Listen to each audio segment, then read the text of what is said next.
ஸ்ரீரங்கம் காவல் நிலையத்துக்குட்பட்ட பகுதியில் இன்று வந்து அக்யூஸ்ட்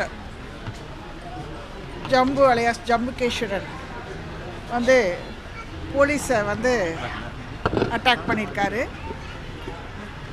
போலீஸ் விசாரணையின் போது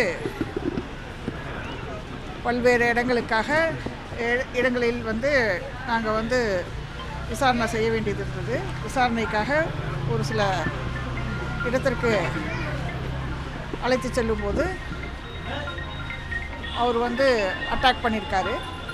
செல்ஃப் டிஃபென்ஸ்க்காக அவருடைய இடது காலில் வந்து ஃபயர் பண்ணியிருக்காங்க. ஆடியோ என்கொயரி நடக்கும். ஸ்ரீரங்கம் ஆடியோ கோட்டாட்சியர் வந்து என்கொயரி நடத்துவார். அதனால் அந்த என்கொயரியில் எல்லாம் 15 கேஸ்